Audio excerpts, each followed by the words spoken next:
Jour de course. Ce matin, le team Total Direct Energy a rendez-vous avec la première étape du Saudi Tour. Pour se rendre au départ de la course, l'équipe a laissé son bus à la maison et se déplace avec un minivan prêté par l'organisation. Oui, c'est un petit bus et ça va bien. Nous sommes prêts pour la première course. La voiture en elle-même, ça va. Après, la conduite ici, c'est un peu plus compliqué. Mais sinon, ça va bien se passer. Sur le paddock, là aussi, les coureurs s'adaptent. L'Arabie Saoudite vaut bien quelques sacrifices. Ça fait partie aussi de ces courses un peu exotiques, comme on dit. Un endroit plus loin, donc voilà, on ne peut pas amener toute la logistique et tout l'autobus ici, c'est une chose normale. Mais bon, ça a son charme aussi, ça fait partie un petit peu de l'aventure. Adrien lui a trouvé une solution tout confort. Le van destiné au transport des vélos est un vestiaire idéal. Regarde ça, l'espace que j'ai, c'est mieux que dans le bus de la bouse, quoi. Plus d'espace. Bon, il me manque un petit siège un peu peinard là. Je suis assis sur des housses de roue là. Mais bon, ça va, on est pas mal. À l'exception de Damien, tous sont leur rentrée des classes aujourd'hui. Pour Niki, malgré ses 14 saisons passées chez les professionnels, la reprise est toujours synonyme de stress. Oh, c'est un mix. C'est routine aussi, mais je suis petit nerveux. C'est petit vent aussi, c'est possibilité de bordure. Je suis petit nerveux.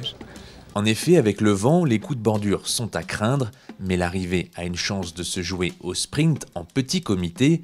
Nicolo, Adrien et Geoffrey sont prêts.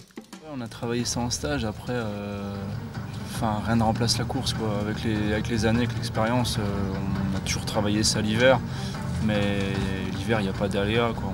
On travaille un train, on s'écarte, c'est plus un feeling qu'autre chose. Et là la course c'est carrément différent, quoi.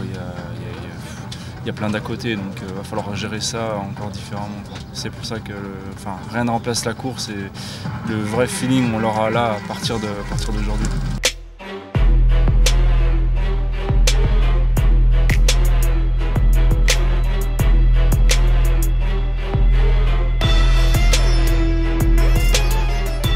La première moitié de course voit un groupe de 6 échappés prendre quelques minutes d'avance.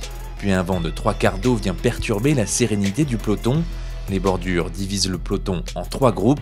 Les échappés n'ont plus qu'une poignée de secondes d'avance dans les derniers hectomètres, mais c'est Rui Costa qui monte le plus vite la dernière difficulté et s'impose sur cette première étape. Niki termine à la 8e place. Décalaminage du moteur. J'étais dans la première, mais juste au caniveau. Putain, je m'accroche après explosion, mais j'ai mis du temps à m'en remettre. La sensation de dernier kilomètre c'est différente de toute la journée. C'est toute la journée grande vélocité. Et dans la finale, c'est un petit boss. C'est l'explosion dans la chambre. La mauvaise nouvelle de la journée, c'est la chute de Nicolo Bonifacio. Le sprinter italien se veut malgré tout rassurant. Je suis dans les premiers groupes et après la bordure. Et un coureur d'avant s'écartait et ralente beaucoup.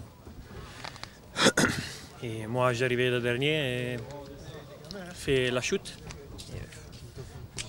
C'est un peu mal, mais j'espère demain et après-demain aller mieux. Pour une reprise, on peut dire que la course a été disputée. Demain, l'étape sera la plus longue du Saudi Tour avec 187 km. Si le vent ne souffle pas, l'arrivée devrait cette fois-ci se jouer au sprint.